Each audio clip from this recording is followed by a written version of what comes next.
Maternity Benefit Bill 2016 is an important bill, and I was just crossing my mind this morning whether this bill has been brought today in light of the fact that yesterday was the International Women's Day, because in my view this bill, although addresses the dilemma of women in the organized sector who are pregnant or lactating, clearly this bill is not about just the women of India.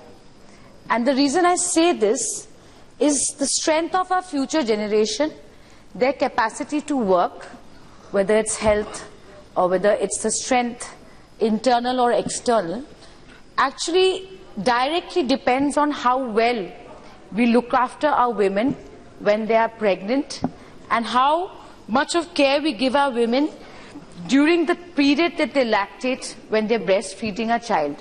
So clearly this bill, although focuses on that phase of a woman's life, how well we implement this bill has a direct impact on the health of our future generations, because after all, it is a woman's physical strength which will give birth to a strong child, which will in turn take part in some form of nation building. So this bill is significant also for the reason that over a period of time, right from the Law Commission of India, there has been a consistent demand that the maternity benefit, the period, should be raised. And the reason that this argument has repeatedly come into the public domain is to improve the number, the volume of women in our country's workforce. And if we could make that increment, that increase in the contribution of women in our workforce, it is bound to have a direct impact on our growth rate, on our economy. So flowing from that, rather than look at this just as a woman's bill and connect it to International Women's Day, I feel that this bill has a larger economic impact, sociological impact, and definitely will impact the future of our country. The key amendments I would briefly address as the opening speaker, that the maternity benefit will apply to the organized sector where there are 10 or more employees, and the period has been extended from 12 weeks to 26 weeks. So it will apply to factories, mines, shops and establishments. And significantly, where this period was applicable to only 6 weeks before, if I remember correctly, now it can date back to 8 weeks before the expected date of delivery. I think that's a good amendment. Apart from that, it says if you have 2 or more children, this period will be reduced to 12 weeks. Also, there is a new concept of commissioning mother, and adopting is, although not a new concept, commissioning mothers are mothers who will use their eggs to have surrogate children. For them, provided the child is below 3 months, the maternity benefit period is 12 weeks. Like Honorable Minister said, that any establishment with 50 or more employees will have to have creche facilities with all women who will have rights to at least 4 visitation.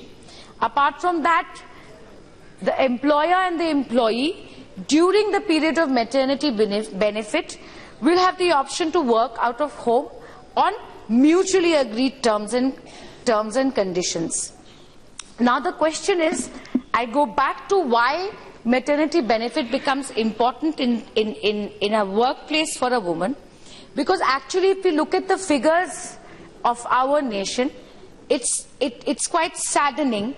It is quite saddening because recently a well-known organization like Save the Children had conducted a survey, and India actually ranked 140th out of 179 countries in the Mothers Index rank.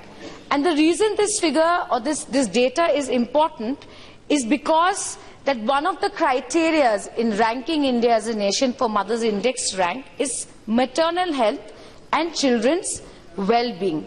It is also well established in various data in the public domain that only 25% of the paid labor force are women, versus the global figures, which is at an average of 40%. I need not emphasize that 90% of our women, Deputy Speaker, sir, are actually working in the unorganized sector, and it is only 1.8 million of the pregnant ladies in a year that, in the country, that will actually benefit from this new legislation, because 90% of the women who work, who are part of the labor force, work in the unorganized sector.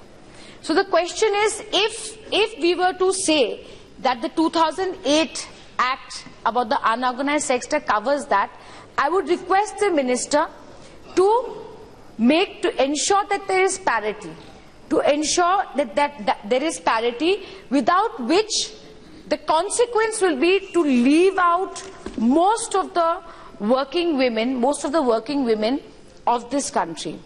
Apart from that, sir, when we talk about maternity benefit, it has a direct impact on treating a man and a woman equally in a workplace.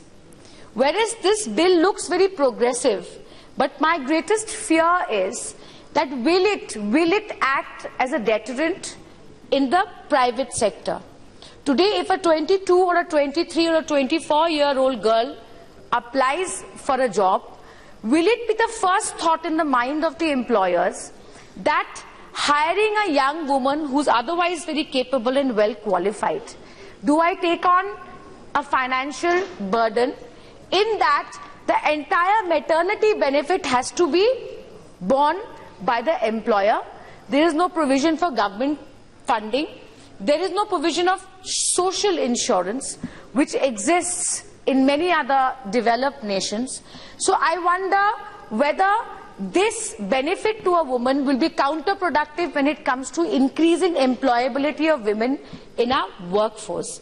There are two ways we can deal with it. The obvious one I just stated is funding, and I think an innovative thing to do would be to make paternity leave mandatory.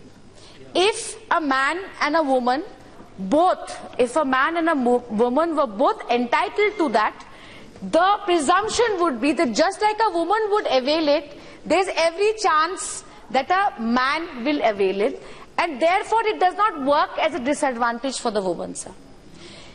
Honorable Minister has addressed that the Minister of Women and Child Development is also written to you, but written to the Honorable Minister. But I am pained to say that I am surprised that Honorable Minister for Women and Child Development, sir, who brought the amendment in the Juvenile Justice Act, in which she has recognized the right of a single man to adopt, not just a single woman, although he cannot adopt a girl child. The question is, today by not giving him paternal paternity benefit, the benefit of taking leave, a fully paid leave when he adopts a child, the question is, are we discriminating? Are we discriminating against that man? Because how is he, as a single father, going to look after his infant child? So I urge this government to think about this and make it mandatory, just like it's for women. So should it be for fathers, whether he's single or whether he's married. Apart from that, sir, there is a criteria for the commissioning mother and for a mother who's adopting legally, if I understand it correctly, that the child must be less than 3 months. Now, what I don't understand is that what is the reason for that criteria? Today, if I have a 4-month-year-old child which I have got through surrogacy or which I have got through adoption, why should this law discriminate against a child which is 4 months or 5 months? If there is any justification for it, then I hope that the Honourable Minister will clarify what is that justification. Apart from that, very strangely, that after your second child, your period for maternity benefit substantially comes down to 12 weeks, if I am not wrong. I mean, I feel compelled to say, and I have some vested interest in it, That's Deputy Speaker, sir. I am the fourth child in my family. I have 3 sisters older than me. So if my mother was working when I was born, I would feel that my government is discriminating against me. The benefit of having my mother in the home when my 2 elder sisters are brought up, why should you deprive a 3rd or a 4th child of that benefit? I see no reason why, unless this is it's a family planning policy in disguise which has been brought into the Maternity Benefit Bill. I hope you will clarify that. I hope you will clarify that in your Sakshi Maharaj always pleads with people, you should produce 10 children. Then what about this bill? Government policy is different. He always pleading and you all are clapping that one should produce 10 children, 10 children. What about that? No, then this act will not applicable. No, this individual opinion, what he expressed cannot be taken. Government benefit policy is different. Family planning is a government policy. Therefore, that cannot be taken for discussion. Sakshi Maharaj was also making the comments 5 to 10 children for all Hindu women. Deputy Speaker, sir, I would like to remind the Honourable Minister that it is in his statement of objects and reasons that he is talking about the well-being of the mother and the child. And assuming that my government means what they say and my government will act on what they say, I request you to remove this restriction on the 3rd and the 4th child. And lastly, but not the least, that the facility of a creche, as the Honourable Minister said, there is a criteria where there are 50 employees and more. There is a requirement of a creche which is mandatory. Now the question I ask, sir, that would it be better if all the 50 employees were men, there would be no requirement for a creche? So the criteria should be rephrased to say where any establishment has 5 women or more, 3 women or more, or even 1 woman, whatever the Honourable Minister is saying, that's when a requirement of a creche should become mandatory. Otherwise, in an establishment of 50 male employees, how can it be mandatory? So I would end by saying that don't restrict it to 4 visits, because there are enough examples in the world where nursing breaks are encouraged and to whatever extent is required by the woman. It is very draconian to say 4, 3, 5, 2 times, because there is no logic to it in any legislation. I have to say, Honourable Minister, me and my colleagues were discussing, has brought so many reforms in the labour sector, but performance must be also followed by thoroughness and deep thought into what is the law that we are bringing, so that it actually serves this purpose. I hope that Honourable Minister will think about this. And I end my speech by saying, sir, that equality of men and women can never happen at birth. I think we are different. We are born differently, and that's the way nature meant it or God meant it. But we all have a duty, whether it's as members of the society or a minister of the government, to make those interventions which actually remove those physical barriers and actually meet what has been envisioned in the directive principles of the state policy in our constitution. With that, I end my speech and thank my party for giving me an opportunity. इसके लिए मोदी सरकार चुप्पी क्यों साधी है, मैं पूछना चाहता हूं। हर चीज को ट्वीट करते हैं, हर चीज पर वो बात करते हैं, इस पे क्यों चुप्पी साधे हैं, इस पे क्यों बात नहीं कर रहे हैं, क्या बात है?